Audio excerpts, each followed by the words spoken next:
Ryan, I'm so excited to have you here today. Welcome to the show. Thank you, Elle. Thanks so much for having me. I love the energy that you have. I'm such a fan of this podcast. I'm so glad to be here. This is a topic that I think about every day, so I'm excited to get into it. Yay! Thank you so much for saying so. Okay, so let's get started with something really simple for the listeners today. What is Vivun? And you just launched this new product called Hero. How does that fit into the story? Just give us some background context on all of that. Absolutely. So for background context for people, Vivun is the company and Hero is the product that we build. And the easiest way that I think about that is like Anthropic is the company and Claude is the product. It's the same idea. Hero is an AI sales teammate. It joins live calls with sellers. It knows the deals, it knows their products, it knows their customers. It helps them in those moments, those key moments that actually decide whether that deal goes forward in a very proactive way. So before the call, it's getting you ready fast. During the call, it's really there for the seller, like when they have a question that they don't know how the answer for. Like if you asked me a really hard question and I had Hero on, it would like give me a response for you, which would be amazing. And then after the call, it handles up all those things that sellers don't want to do, right? They want to think about the next call. They don't want to update the CRM or anything like that. So I love the solution that our product team and our engineering team has built. Most sales tools are working before the conversation or after it, and Hero's right there inside. I love that. So basically keeping the seller's skill in the field versus taking their time to do stuff like update the CRM. So keeping all the insights in the right places, keeping the skills in the right places. So good. Okay. So now I want to get into the case study bit of all this because it's so fascinating to me. So you joined the company at this really interesting inflection point where they were shifting from sales engineers to sellers with this product called Hero. And from what you shared with me before, this was so much more than just like a messaging refresh. Like it was a pretty major shift, like an identity shift for the company, even with this new audience. So take us back to that moment. Like what was happening internally when the team realized like, okay, we need to reposition the whole company? Yeah, absolutely. So when I joined, Vivun really had deep roots with sales engineers, a product line, a whole slew of customers, really technical people supporting big deals. The company was so good at that, but the founders got really fired up about a completely different problem. And that's that whole thing about what if the seller, the person who has to perform, can get that expert support live on the call, right? So how I kind of phrase it all the time is like, we burned the boats. We built a whole new product. It's a completely different person, completely different problem. You know, the seller is the one performing, and that gap is everywhere in sales, and no one knew how to solve it. And so Hero is actually an old product name that Vivun has brought back to be a part of what we're doing now, which is very cool. We had the copyright for this name, which is very exciting. So the decision was made to go all in. This new shift, new branding, new colors, new website, all of it, sort of a new way of thinking about Vivun as this kind of like overarching research firm on top of Hero. And so we needed a whole new story. We needed to make sure that how we were thinking about personas was correct. New point of view. That was really the job, right? Come in. Q1 started on February 1st. I started like a week before that. And so that was it. Operationalize a brand new narrative from scratch. And so what we did, what we started by doing was building the 40-page positioning and messaging doc, and then a persona doc, doing the heavy research, doing all that with Claude as the foundation, and then sharing it with the company and really making it like this operationalized thing. And so the result of all that, which has been amazing, is that my cohort and the rest of the marketing team, my director of growth marketing, demand gen, she really was able to take this and have it be one of her main inputs for making a whole new website in a matter of weeks. Just incredible work on her part. And this was a main driver for getting that done. And it's really incredible. We did a soft launch on April 6th. We did the big launch 3 days ago on May 5th. The new website in 2 weeks, the company aligned. It's really incredible how this framework has really given this like consistent DNA to everything we do. And it's really exciting. I love that. And that all happened so quickly. And remind me, how big is Vivun? Like how many employees? Vivun's around, I think we're around 75 people. Okay. But still, it's a lot of people. It's a lot of teams to try to rally around. I mean, I worked at a company about that size a long time ago, and it takes a little bit of work to try to get everybody, speaking the same language. And it sounds like you had some really strong stakeholders to help pull this off too, which is always a bonus. And when you first build, kind of like generally speaking, it sounds like your approach was, okay, like let's all get clarity on something. Like you put so much effort, and I do want to get into this. I'll have more questions on this in just a bit, but you put so much effort into building that 40-page manifesto, which is the opposite of what I'm hearing as advice from other product marketers out there who are really good at their jobs. I err more on heavy research. I like doing that kind of activity. It helps me personally feel like I'm being a better PMM and get more confidence in, get more conviction in whatever narrative I'm stringing up. So I'm in camp, like, yes, more research, but you got clarity on positioning, you got clarity on personas, you put all of that together in this like 40-page manifesto, and then you operationalized it. So I'm a little curious now, like, when you were building those manifestos and then the systems in place, was there a moment when you realized like, oh, this is how we're going to change like how the whole company communicates versus like, was it very methodical? Like you knew that was going to affect it? Or was it like, no, this is just my process, kind of talk through that a little bit. Yeah. Thank you for that question. So this kind of starts from a couple of years ago where I tried to make a version of this in ChatGPT for my former life. And there was a lot of hallucinations, and it just wasn't lining up with what I needed it to be, right? I needed it to work for people who were not critically looking at the messaging like I was, right? Like you and I and product marketers, like we love looking at those little things that can come up wrong and change them. But I needed someone not so close to that to be able to take something and run with it and not get caught with a problem. And so coming here to Vivun, I was so excited at how big of a Claude sort of momentum was happening here at the company. We're using Claude for so much stuff. And then I just love April Dunford and Anthony Pieri and some of these like big product marketing voices. And I just thought this is going to be so exciting for me. I'm going to take this positioning and messaging framework that I've been really tasked to do, because what my boss did, we have an incredible CMO at Vivun, but he sat down with the founders and the E-suite and got the narrative from them. So I'm able to start with the narrative, and that's amazing. That's a gift, right? Because that's really hard work to get a bunch of leaders in a room and really decide on how we win the market. That is step one in what April Dunford talks about, and he did that step. So that's amazing, is I get to come in with that. And then building this whole thing out. And the reason why it was long and the reason why it was so complete is that I thought that if I could get this into Claude and really make sure I'm like dotting every I, crossing every T, that it can continue to give me the outputs I want. And where we really saw this was when the team turned around and said, hey, we need a hero website in a couple of weeks, and we're going to build page frames.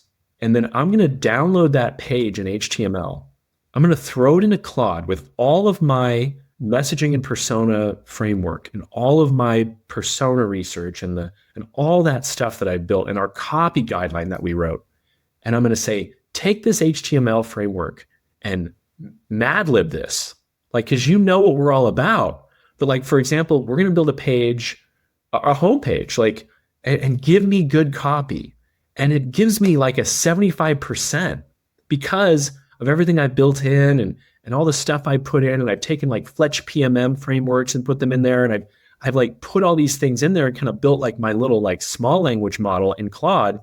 And the stuff it comes out with is like, all right, like we're going to make some tweaks, of course, but like this is really saving us. This is making sure that like we're not dealing with scope creep. That alignment was amazing in like getting a website, which can be such a bear of a project, really off the ground. Was super cool. I love that. Yes. And it's a really great example of doing all that research and creating these really deep, like persona, messaging, narrative, messaging docs, right? That pre-AI, these would sometimes be lengthy documents. I'm not sure about, 40 pages is like the longest that I've ever heard, but mine were pretty long. Mine would be like 15 pages. And I would always say that the purpose of these documents is not something that we hand out to our stakeholders. It's for the PMM to gain confidence. But what I like what you're doing is you're kind of like, you're doing this really deep research and you're using that to try to, what I think you were saying with your story was to try to reduce the amount of hallucinating, like the more complete information that you're feeding into the system, the less likely that you'll get some of that hallucinating and the more accurate information you'll get as outputs. Is that kind of like an accurate description of like your, the reasoning behind doing that's like deep, building out those deep manifestos? Yeah, I think so. It's like, I think PMM teams are really changing, right? Like I lead PMM here, but I don't have a team of PMMs anymore. And really my versions of my tabs of Claude are kind of like my PMM team. And so I want all of us to be, running in this same direction. If I can fire off a project working on a web page, and then I can fire off a project, like working on a slide or like synthesizing maybe a conversation I have with an analyst or giving me like all the notes I need to go into an analyst conversation, like I can have these different things running at the same time, but I have to be able to trust that they're all like exactly with me. Like I'm not going to type in a prompt every time.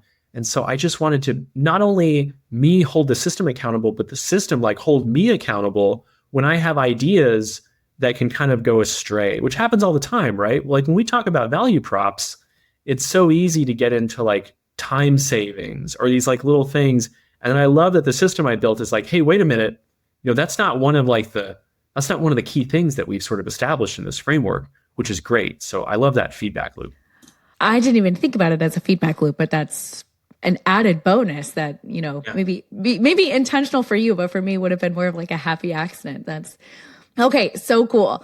Okay. So what I want to do now is basically take this story, this case study, and turn it into a playbook. So let's assume that you're coaching me on a similar situation or challenge that I have.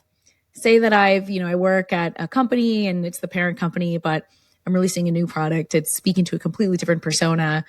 And I've got a tight timeline.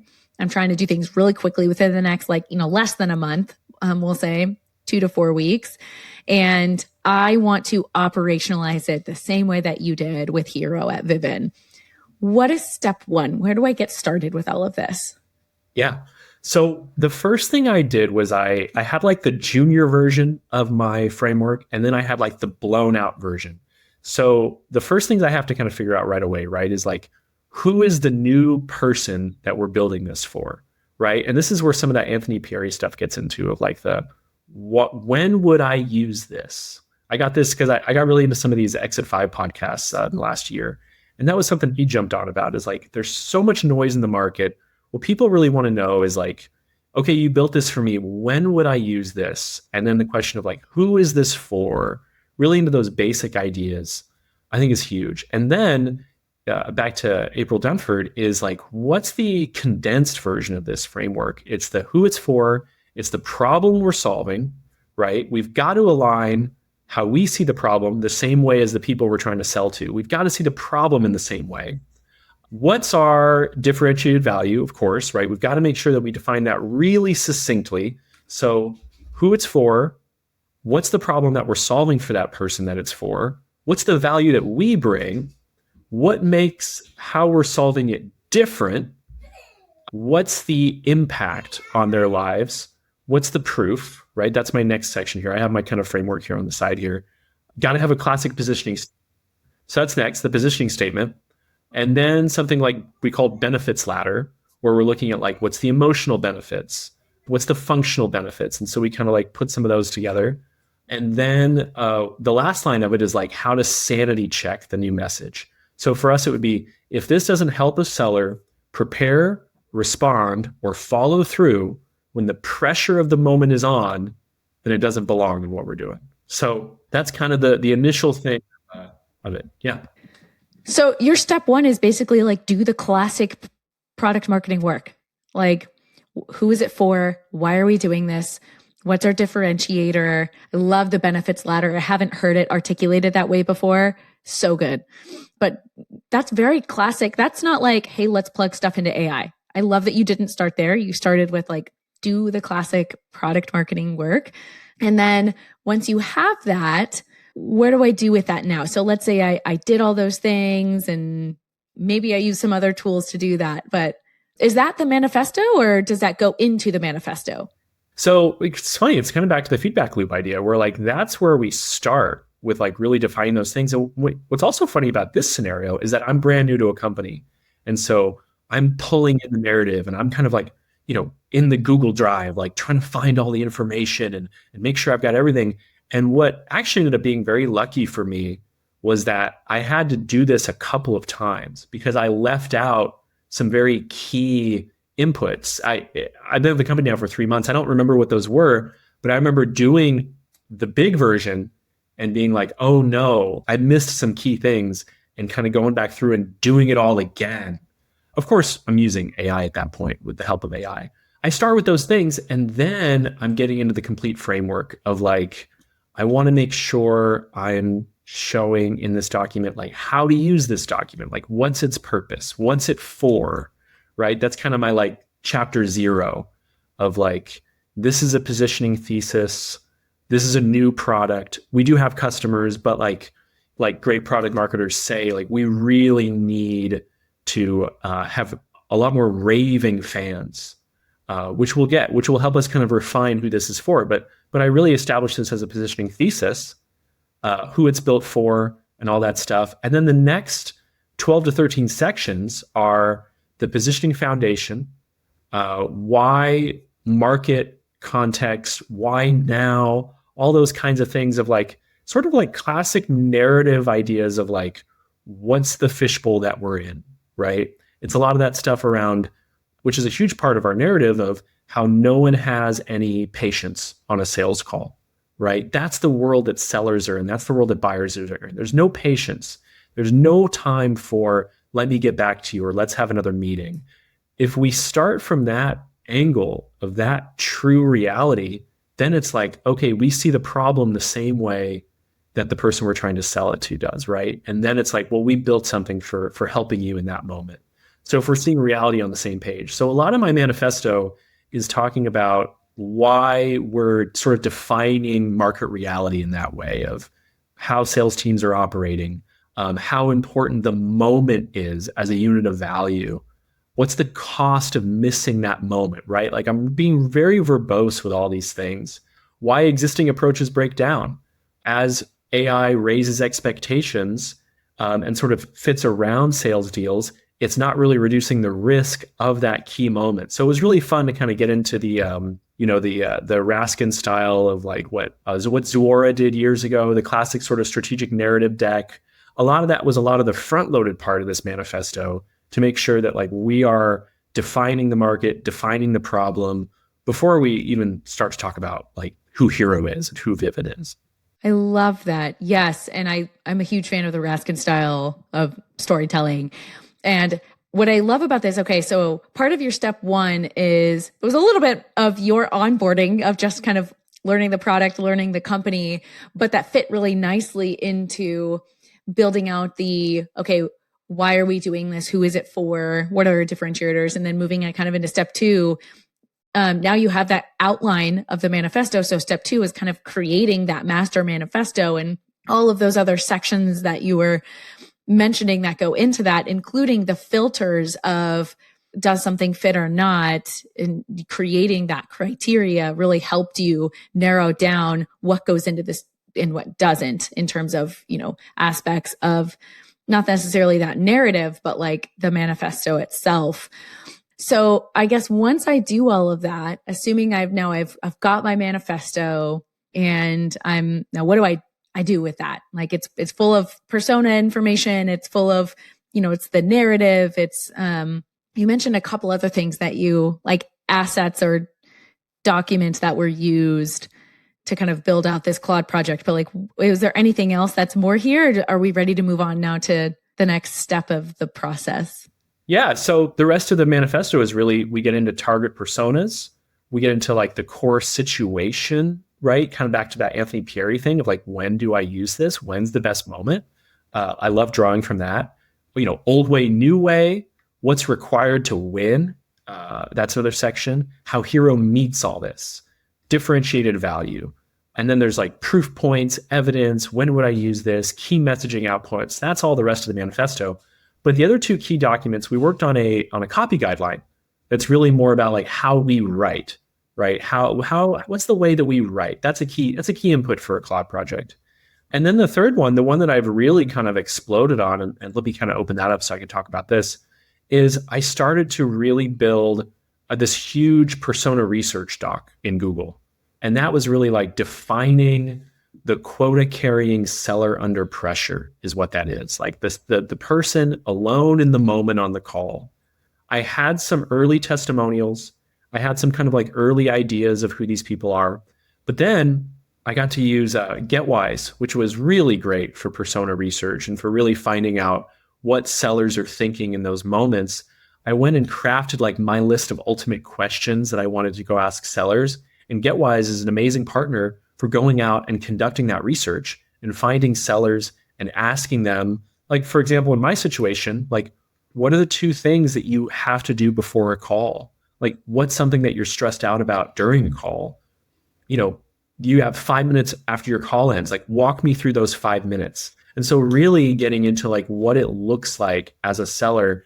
And what I love about what Vivun's doing is investing in that time, right, for me to do that work, because we can't just sit back and just assume these things, right? Like every person's work and role in life is changing all the time. And so I've been in past scenarios where we just kind of assumed we knew the persona. And I love that we have like this living, breathing persona research, of course, very, inspired by Lang and the episode of the podcast that he did with you of how he's always talking to people. He really got me into that of like, this is something that must continue to live. And so we did great work with GetWise that we're still doing. And then also my product team had an account with user testing. So devised a whole survey. And I go and I get 25 people every day answering those questions for me, bringing those results in. I have sellers from all over the world kind of telling me about their day. It's just amazing with these different sources of folks kind of coming in and really getting this like ultimate idea of like, what is it like to be a seller? And then what that does for us, sorry, this is a long answer made longer, is it helps us start to really look at like, what are the industries where we really are the best? Because that's the second assumption companies make is, oh, I already know the person I'm selling to. And then, oh, I already know like where these people work, right? The types of companies these people work at. And we're really finding incredible information by talking to people about these industries that we can actually be really great for that we weren't fully aware of. So, I mean, it's just great that Vivun is investing in all this research. I love that. Okay. And I think I misunderstood something, but I'm much more clearer on it now. So actually, I'm very grateful that you went very deep on that answer. So you started with, and I do a lot of parroting back because I want to make sure that I'm following the story right and that I'm getting the playbook right. So you started with kind of like an outline of the why we're doing this, who's it for, the benefits letter, all of that. Then step 2 is kind of like, okay, now that turns into the manifesto. And the manifesto is this deep research on maybe a bit of like the market and why now and scenarios. But you have a completely separate document that's just for personas. And I love that you do that. And I appreciate you shouting out some tools that are helpful for doing that faster. And some of the tools you mentioned, I have also used and love. And so it can attest that they are really great tools to use. And so now that I've let's just say that I've done all that deep research and like, yes, extra shout out for Lang because he's so right in the number. You have to be constantly talking to customers. And it's, before AI, it was really hard to find time to do that. You had to make time for it. And it was quite a lot of effort. Now you can have these always on systems and be constantly, maybe not necessarily FaceTime with the customer, but at least having those always on surveys while supplementing with smaller, more intimate one-on-one conversations is so helpful. So back to like, actually, I guess the next step would be like building the Claude project. And I just want to make sure that I have like the documents that I should have in the Claude projects, right? You had the manifesto, which was like the deep research on like the product and the market, and the company and why it all fits so well together and why now. And then I'm not sure if this was in the manifesto or if it's in the persona doc, but then you had like, you talked about the persona doc and you talked about like very deep research, like around emotional benefits and functional benefits, but then also scenarios where you win and use cases where you win and all of that good stuff. And then you also had like a tone of voice document, like a writing style document, which was helpful. You had the narrative that your CMO already got with all the executives in the room. Those are the four that I could think of. Is there anything else that should go into this Claude project? No, those are the right ones. And I don't want to take us on a tangent, but you're reminding me of something really important with this persona research. Like what's great is like in this day, persona research is no longer like a vanity project. What's amazing is that I can take 20 documents of transcripts of conversations and like spreadsheets that I get from user testing and like all the downloads from GetWise, and I can throw them all in to a separate project and be like, okay, tell me all about sellers. Like I no longer have to like sit there late at night, like taking notes off of like, I don't know what people did like 15, but it's like everything just comes together and gives me like the full picture. And that to me is great because what I'm doing now is I'm coming with gifts to my product team. That's what's so funny about product marketing is like one of the core things that we need to do as a company is be giving market signal to the product team, right? And so now we can do it in this like really great way. So, but you laid it all out. Like it's the messaging framework, it's the persona doc, it's the copy guideline. These are all the big players in my Claude project. And then what I'm doing is, because I'm always nervous about hallucinations or something, is I'm like taking my persona research and I'm saying, okay, how's my messaging framework? Like, are we still right on? Are we still talking the right language? And so everything's getting like these like feedback loops that I'm doing. I'm always kind of doing like a BS test on everything, like making sure everything's like still copacetic. I love that. Question about the feedback loops. Is that purely human or do you have AI help you or assist with the feedback loops? Well, it's funny. I'll do things like I'll take my project and I'll take a whole bunch of research and I'll be like, here's a bunch of research. What do you think about the messaging framework? And I'll kind of get like a summary back. And then I'll look at the summary and I'll get to kind of critique it and judge it, right? And I'll be like, actually, that's okay. Okay, give me a couple line items to change there. And so there is that discerning eye, and it makes me very grateful to be at this stage in my career where I've got some years of experience in this field and I can sort of see how things are feeling, and I can see where I've got my areas of drift. The tools aren't perfect either. Claude's got a little bit of drift. And so kind of working together and kind of finding that spot. But I think part of what makes it all work, and I think why we're so lucky if you've got a little bit of experience, is like that you can kind of see that space of where to fix things and where to let things go. And it's the writer and then you get to be the editor, right? Right. Absolutely. And I love that you called out the experience that's required to have that discerning eye when you're critiquing the AI output.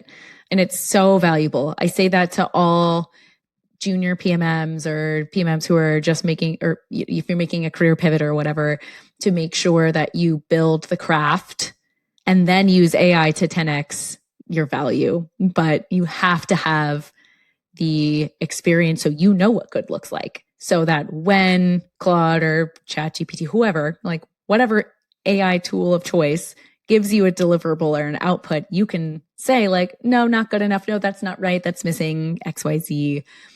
So I totally agree with that. Okay. So let's get back to our playbook. So I have the Claude project. It's built with all of those core documents. What do I do now? I can just use it for whatever kind of like deliverables I want to use. Like give me some examples of like how you used your Claude project to get some deliverables for this big shift for the company's narrative. Yeah, absolutely. So before I was able to really go use it, I had to get all that stakeholder approval. So what I did was I took this framework and I threw it into make me a deck. Like, make me a deck that argues for how important this was, and let me get executive sign off from everybody, right? So it's so important to get that weigh in from the different folks, like from the product team, like, are the claims accurate? From the sales team, like, does this match how my conversations are going? Like, from leadership, does this reflect our strategy? And then from the design team too, of like, can we really express this visually?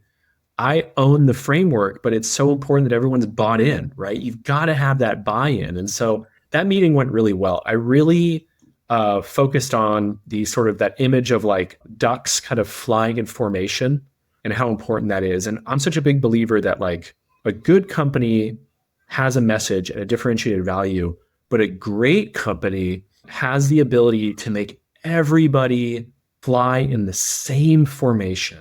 That's that extra thing. And what I get excited about is like, I feel like it's never been easier to have that formation because we've got these guardrails that we're working with and these tools that kind of have that little bit of smarts to them. I mean, they're getting better all the time, but like, it's so exciting to be able to, 3x my work with something like Claude. And, I'm definitely not a person who is building like autonomous agents or things that are just like going out and doing work. I really do have to be involved. And when I write a blog using these tools, I'm, giving my thought leadership to the tool, tweaking, making sure it is what I want it to be. But back to your question, give me some examples of what we do. I can go into an analyst conversation and say, hey, I'm going to be talking to an analyst at Forrester. I want to be really clear about what we do with that to them. And I want to like get their advice and I want to see how they see the market. But I want to, really clearly represent what we are and get feedback back from them. And that's the kind of work that would take you all day. And instead it takes you, 15, 20 minutes. Because of course I go back and forth a couple times. But then another amazing thing about the research is, I can write a blog on why the moment is so important. But what I love is what's better about that, what Google and the LLMs want to see is they want to see all the research I've done informing that opinion on our blog. And so, of course, all of this has started with Claude and like I get a first draft, I read it, I make changes. So we're kind of like going back and forth, new draft. When I get it to a pretty good point, then I give it an edit. But I love that it's like always sort of running off the DNA of who we are, how we talk, what our message is. It's like that's the starting point. Sort of a side tangent. The product that we built is for sellers on the call. Of course, it's built on AI. And one of the big things we built was this sales reasoning model. And what this is doing is something that we talk about a lot, is that it's helping sellers avoid hallucinations because it's keeping you away from like the hops that happen when you are too far from the source material, right? When you kind of go too far down the line, and they all do it. And so what's amazing about this reasoning model that we built into our product is that it's really keeping those hallucinations at bay. And I think I'm doing a little bit of the same thing in a marketing angle by always having this framework as my starting point for everything I do. Yeah, it's keeping everything grounded. And I loved the visual that you explained when you went into that stakeholder meeting of ducks flying together synchronously. Yeah, it's a strong visual, and it's one that, I would say every millennial or 90s kid who remembers Mighty Ducks, that's that's exactly where my brain went to. But it's such a strong, like, spirited, rallying the team, getting everybody on board. I imagine that was a helpful anecdote as you're trying to explain your thinking. And you mentioned, I really appreciate too, that you brought in the reasons why you think that meeting went so well. And a lot of that was because you did the foundational work in the manifesto and you were just able to do it quicker with this Claude project that you built. So now coming back to, and I also appreciate the examples that you gave too. I can attest, like prepping for like a Gartner analyst call can take a long time. So brilliant use of your Claude project.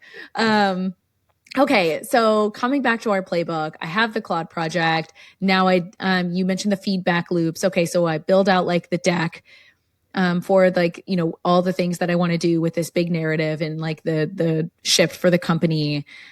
I get buy-in from all of my stakeholders and the executives. Is that kind of the end of the story? Now is it launch time? I mean, what do I do next?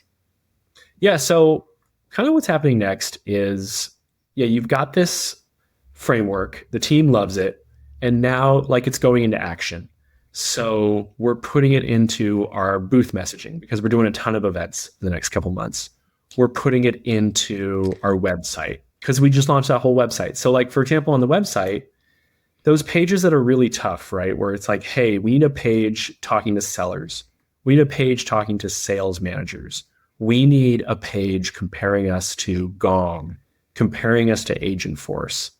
All those things become so much easier with Claude when I can go find like a comparison page that I love, right? Because there's so many great examples out there. Like we all follow the great, product marketing emails and stuff. And sometimes they give you incredible comparison pages. So you go get these comparison pages, you download that, you throw that into your project, and you just say, I want a comparison page for Hero, and boom. And it's like, cool, I have a first draft. Like, because it knows who I am and it knows what I want to get to, right? It's got the A and the Z, which is so cool.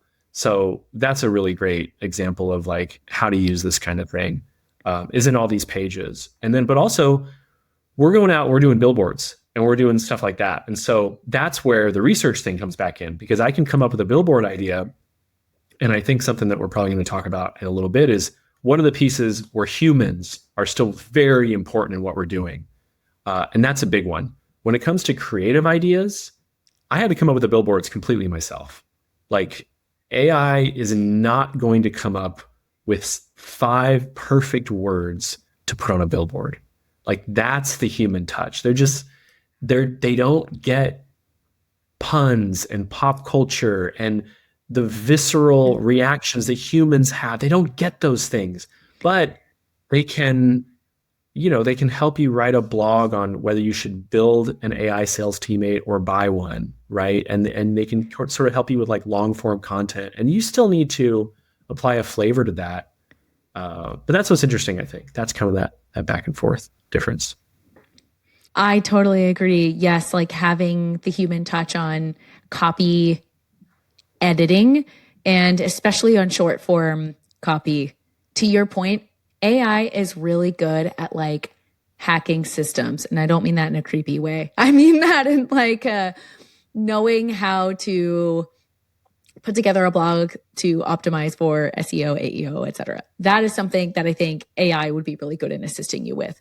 But knowing the exact words to put on a billboard, that you're not going to have tracking metrics on that. Like there's not, I mean, maybe you'd put up like if you did something really crazy, maybe there'd be a way to like, with a QR code or something. Not saying you'd ever do that, but generally speaking, very hard to track the, outputs of a billboard. So I think things that are measurable, trackable with a digital footprint, those are things that AI is going to be like probably better able to assist you with, because at the end of the day, it's all like prediction models, right? So that's why I would lean heavier into for like more like the long form content. So it makes perfect sense. I have a quick question that I should have asked you earlier. When you went into that meeting with the stakeholders, what you were presenting to them, was it like the framework that you built with Claude, with specifically like the narrative that you were driving? Like or was it just in general, was it not really Claude and the AI tools? It was kind of like just the narrative and more about the story. This was a pretty short deck. This was like 9 slides. My first slide was really reminding the team that we had already aligned on a strategic narrative, which is huge, right? Come into the room and show like, look, we all know where we're going. What a huge step that is. What a lucky step that I have to start with in a company. I have that's number 1. Number 2, I have an awesome CMO who has a huge product marketing background of his own, so kind of knows what good looks like with this. And then we have a team who's like willing to invest a product marketer's like first month in doing this work. So those are huge. So it's just reminding them that like we're starting from the same spot. The next thing is kind of talking about some of the urgency. So what's funny about a deck like this is it's kind of like its own strategic narrative deck, where I'm kind of talking about the threats in the world, right? And one of those threats is like how LLMs are going to define us and how we have to show up super consistently to make sure that we're showing up in the right way when people ask about us in LLM. So that was something we didn't really talk about in this episode, but that's a huge one. And then getting into how... Ooh, I really love that one. Yeah, is a positioning framework is how we are going to solve that problem. That's my third slide. My next slide is a one-pager on what the framework is, where it's the market condition, who it's for, the situation we're solving, what our positioning is, what makes us different. Like, that's it. Just one page. Everyone stares at it. Everyone feels good about it. And then my next slide was kind of a comparison thing of what that looks like in practice. And so it was a comparison slide, a table. I think tables are always great on a deck, but like a before and after kind of table where it's like, what's the market doing now, right? Most tools are recording your call. Gong records your call. Great. What are we doing? We're in the call with you, right? So it's like this sort of comparison thing about like what we're going after, what's the status quo that we're really having to face when it comes to like how we talk about ourselves versus things like Gong. So the next one is kind of laying out how the different teams are going to use this framework, right? Like the executive staff invested in this. So how's it going to assimilate out to the team? And I sort of lay out how sales is going to use it, how the marketing team is using it, how the product team is going to be using it to kind of develop roadmap and features and all those things. And so that was kind of that thing I laid out earlier about, the shared test of, does it help a seller prepare, respond, or follow through when the moment is on, right? That's kind of like one of our big litmus tests.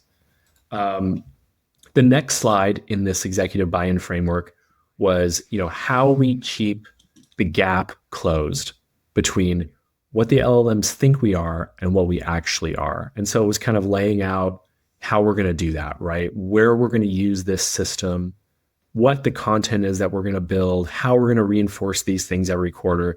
It's kind of like a contract to the executive staff to show them that this is not just like a dog and pony show, right? This is not just like me doing that work. Yeah. And it's like, I'm going to really show you how this sustains through the rest of the year. I'm always trying to be very mindful of the company's investment in me, right? I think that's huge. Because that's really what it is. Like this is kind of a weird analogy for you, but like I'm a musician when I'm not working and I'm buying equipment and I'm trying equipment and I'm looking at those things as like, does this make me sound better? Does this make me perform better? And if it doesn't, I got to get rid of it, right? And so I think of a company and I think of an e-staff as looking at every employee like that. Like I'm going to invest in this resource and I wanted to make this company grow, not just for them to just do work I'm paying for. And so it's important for me always to make sure that like this investment is being looked at as a sustained one. And then the next slide. I really love the way that you articulated that with like the investment in the employee versus like feeling really transactional. Like I'm paying you for work to be done. I love that. I think that's really a smart way for PMMs to be thinking about how to talk about their work with their employers. Yeah. Because that's what's funny about businesses is like, back to my funny analogy. It's like, if I go buy a guitar pick that I don't like, I'm going to get rid of it. And it's not personal. It's like, well, it's just not working for the job that I'm trying to do.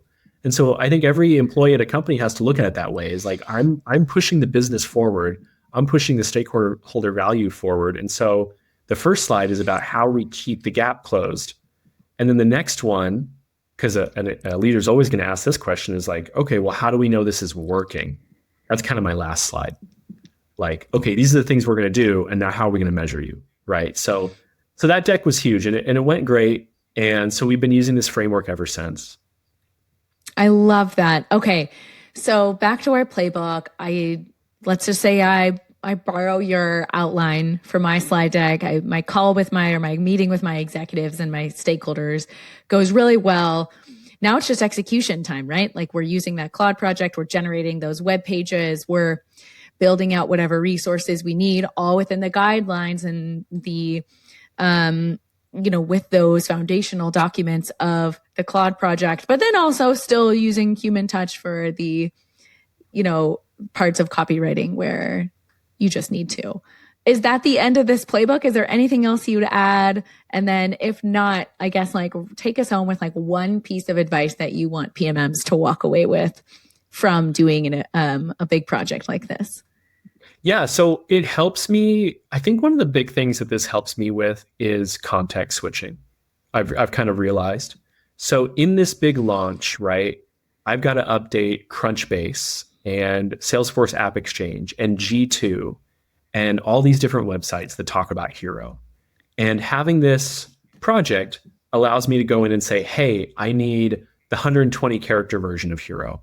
I need the 300 character version of Hero. Like, and I get like that first draft immediately, right? So like, I'm not getting like death by 1,000 cuts doing all these like small projects. But another one, I wanted to talk about another one too that I thought was really, okay. So here's another one. With this launch, we wanted to come out with videos, right? I thought this was a really great idea from my boss, where we were going to have a 1-minute explainer video, a 3-minute explainer, and a 5-minute explainer video, right? And so it's fun to think about the script of those 3 videos, because something I learned from a past boss is like, your video has to start from just a plain page script, like with all the moments. It's got to just be a boring script on a page. And then you go find the talent, you find the screens, the music, all the different things, but you all got to start from there. And so that was a really fun project to start from the framework, and then be like, okay, what do these 3 look like? Like what changes from 1 to 3 to 5 minutes, right? Like what do we bring in more? What do we explain more? And all of it is just operating from that DNA. It's like I'm working with an assistant and we're on like the exact same page. And so we could kind of like refine. And so I get an output, I give the feedback, and then I get a new version, and it's great. And it allows us to work so quickly. I mean, we did these 3 videos in a week because we had incredible people on the videos. We had a really great sales engineer and a really great sales leader who like did the demos for me. We had a really great video person. But what was awesome was, if you think about a project length, all that front stuff was like done in like a day. So it was like, okay, I'm doing my part in a day. I'm getting it to other people fast. Everything is speeding up because the product marketing piece is like done a lot quicker while I'm doing other things at the exact same time. So that's what's really cool in all that. Big advocate for doing all that foundational work, building out the Claude project, and then think more creatively about how you can continue to amplify your work and your value with all that goodness that you had put in at the front end with the deep research and the 40-page manifesto and the including the persona documents. What? All such good stuff. Okay. All right. Okay. Love this case study. It's truly one of my favorites most recently because it's just so fascinating and so impressive. Thank you so much, Ryan. I loved it. Thank you. Appreciate you going into so much detail on it.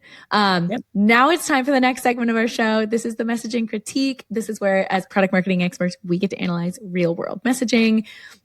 And the fun part is, Ryan, you get to pick the company that we critique the messaging for, or it doesn't have to be the company messaging, could also be campaign messaging.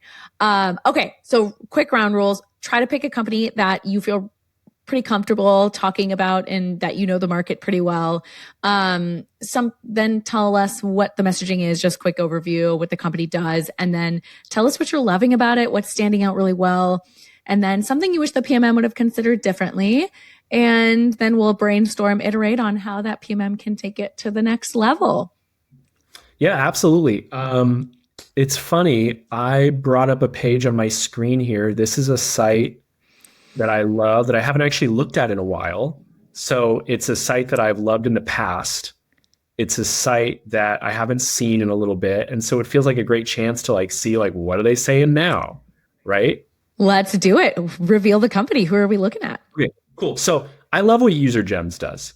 I love their site. I love who they work with. I think UserGems. Have you used it recently on the pod? I have not. So one of my other podcast guests, it's at the very beginning of the year, Julian Sauvage, he We critiqued UserGems, but that was months ago. So I'm also curious to see how it has changed. This will be fun. Okay. So UserGems, guys, if you want to follow along, it's UserGems.com. UserGems. Yeah. So do you want me to share my screen or what should we do? Yeah, sure. Go for it. Let's do it. So let's check it out, right? When I get into this page, boy, there's a lot to look at on this page. So the AI Command Center for outbound and ABM. Okay, I don't love it. So what I'm going to do next is I'm going to go to the next slide, which is fine. One place for all your signals, data, and prioritization. Deploy AI agents to run personalized outbound and ABM at scale. Money back guarantee. Okay, that's great because they're kind of like clarifying for me a little bit, right? Because AI Command Center is tough. Like it's it's a little bit of the all-in-one thing that we try to get away from, right? It's too fluffy. Yeah. Yes. Yeah. It still leaves me a little bit like I understand the pressure that B2B companies are under with articulating their innovations with AI. I totally get that. And so it's tough.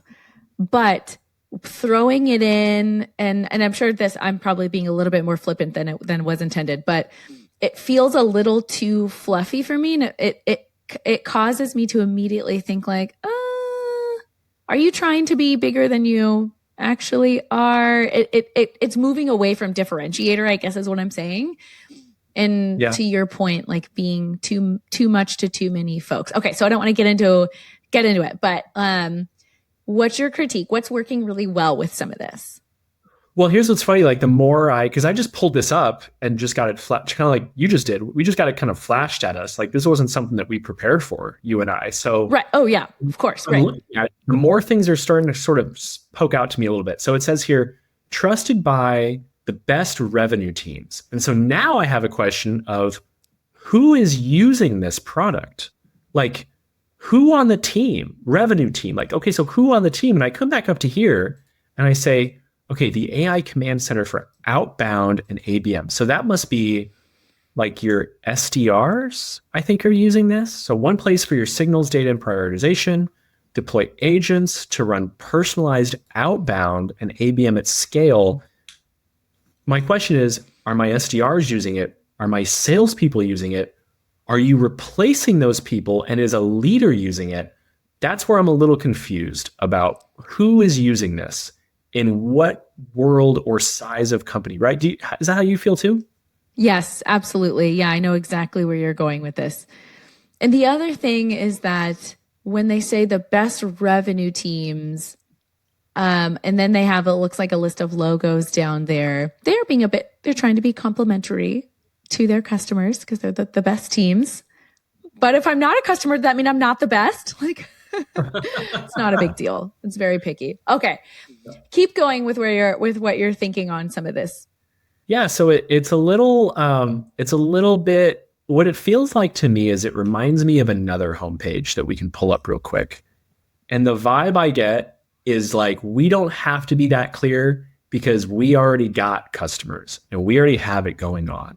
So we can just sort of say like whatever we want. And I think, okay, obviously that's not Gong's website.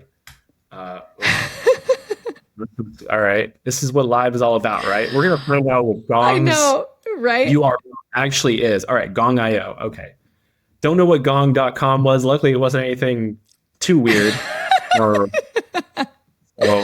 Gong.io. I forgot that it was. But let's look Gong.io at this one. These guys would have gone to Gong.com. Amazing at like okay. You to say a whole lot. Yeah. The number one. All right. So you call yourself number one.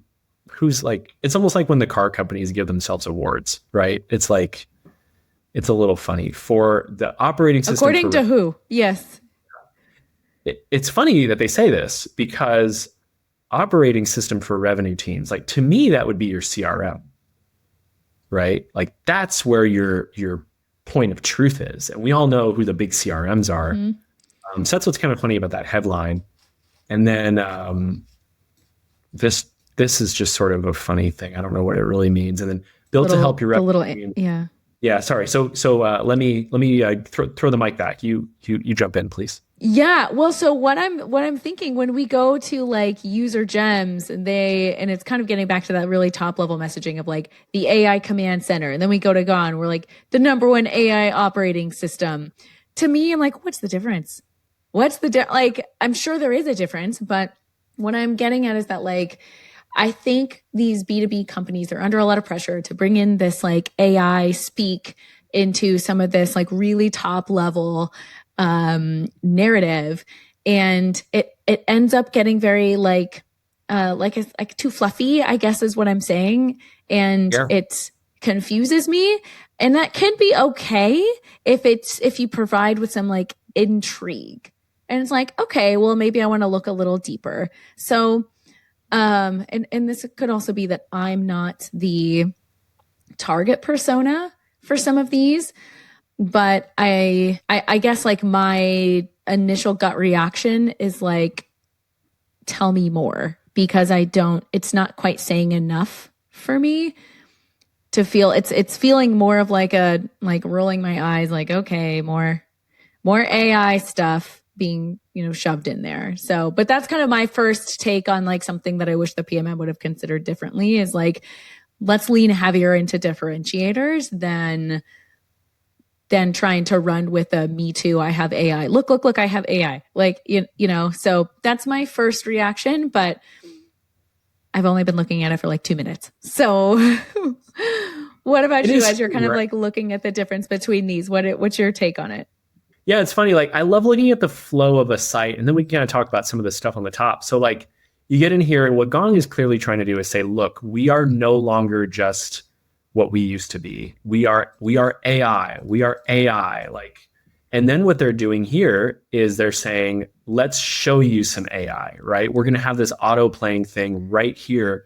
What Gong used to have was this customer tracker, like right up on the top, because it's kind of like the delivery to the promise. They're going to say they're the number one, and then they kind of have to have, we're number one because we have 5,000 customers, right? And like, look at the size of these names. We have Google and Dropbox and ADP and like everybody that you would want as a customer. So it's kind of funny that they've got this.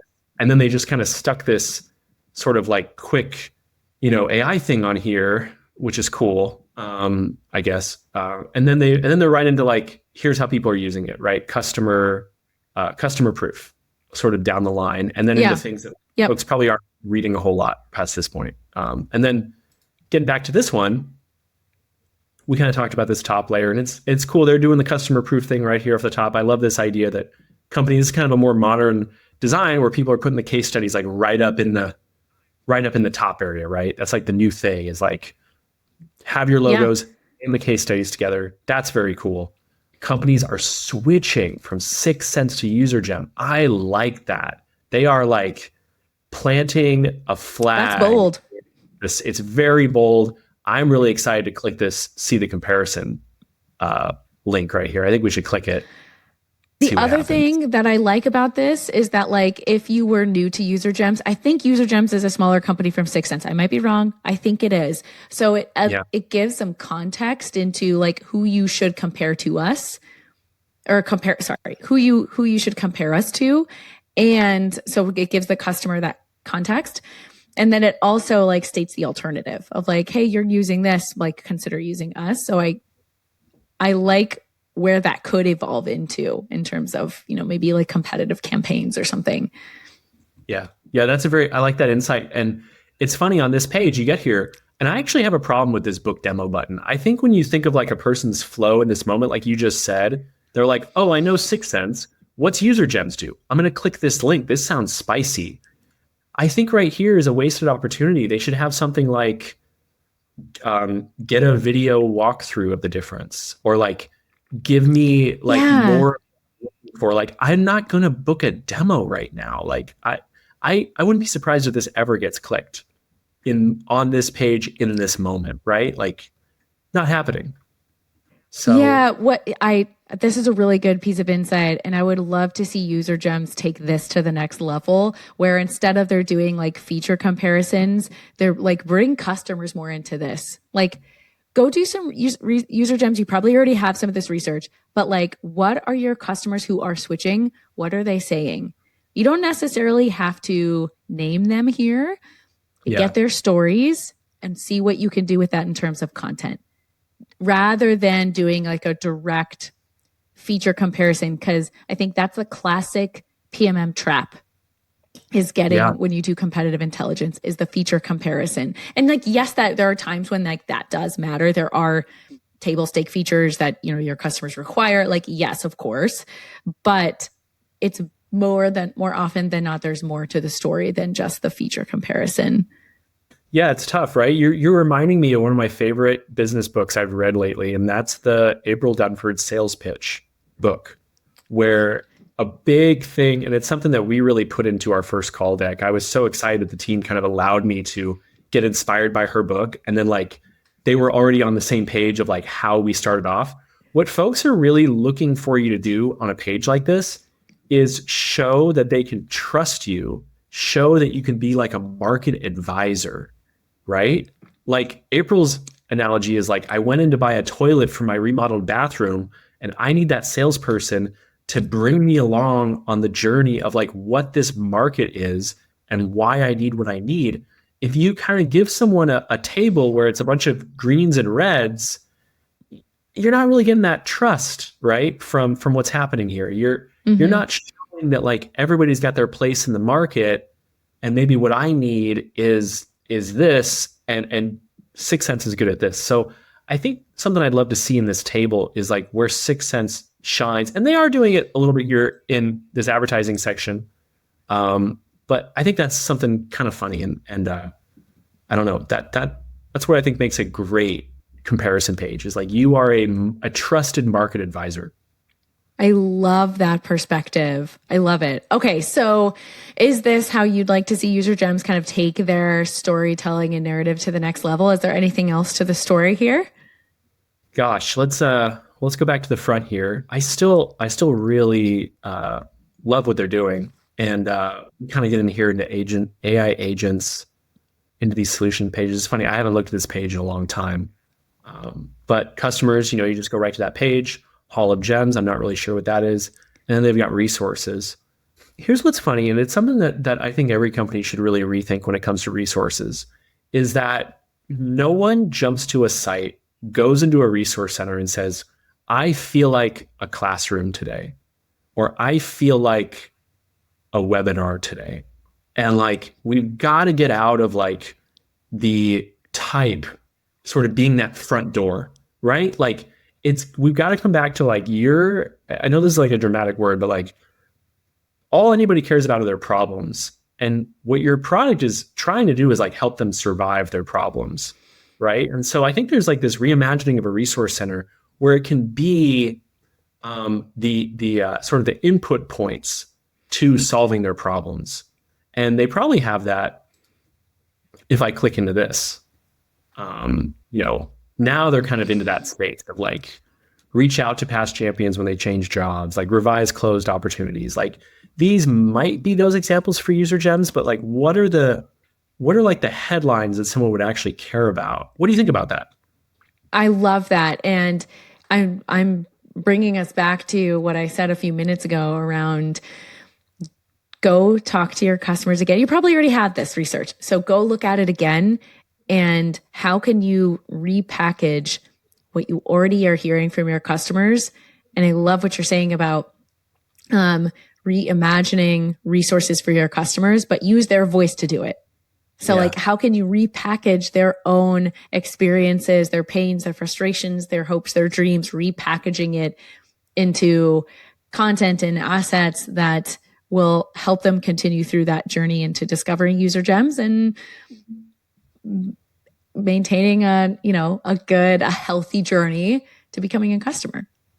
Yeah, absolutely. I love it. Okay. Well, shout out to any UserGems PMMs out there. You've got some fans, and we are very intrigued in how you could evolve your narrative and storytelling. Okay. So Ryan, I always like to make space on this podcast for a moment of gratitude, because in product marketing, we never get to where we are without learning and growing from each other. And we're all better for it. So thank you so much for coming on this podcast, sharing your case study, and you've been so generous with your playbook and your time. So just a genuine thank you so much. I really appreciate it. And it's going to benefit the whole PMM community.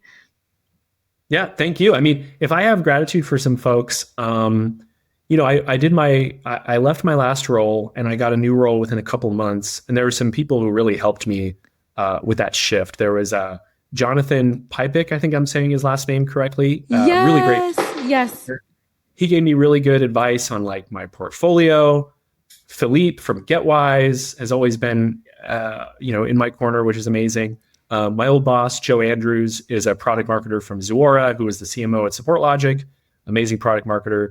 Gerard Green, my current CMO, has a big presence on LinkedIn, great product marketer. And then, three kind of influencers I love, Dave Gearhart and Exit5, of course, we're all fans. April Dunford, who I've mentioned probably 10 times, Anthony Pieri. I mean, these are great to follow. Jason Oakley's email newsletter. I know he has a partner. I can't think of his name right now. Their newsletter is great. Your podcast is great. So it's so fun to be in a space that is always changing. And then, I get to have a day job and then learn from all of you. So thank you. Yeah. Isn't it so great? I mean, our community of product marketers is just filled with givers who give their time and their talent and mentorship. It's so lovely. I love those shout outs. And some of those folks either have been on the podcast before or they've been mentioned before in the moment of gratitude. So it's just further testament that they really are awesome. Okay. And this is my last question for you, Ryan. Where else can we access your expertise if listeners want to reach out? Yeah, just LinkedIn. I'm on LinkedIn. I think I've been on LinkedIn so long. I think my URL on LinkedIn is just /Radcliffe. So I think it's been like 20 years I've been on LinkedIn. So yeah, that's long. Yeah. I have a portfolio page, but I made a Notion.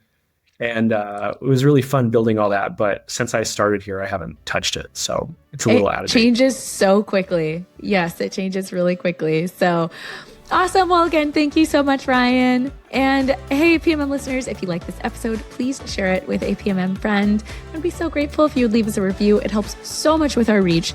And thank you so much for coming on this journey with us today. I hope this episode leaves you with inspiration to take in the next step of your own journey.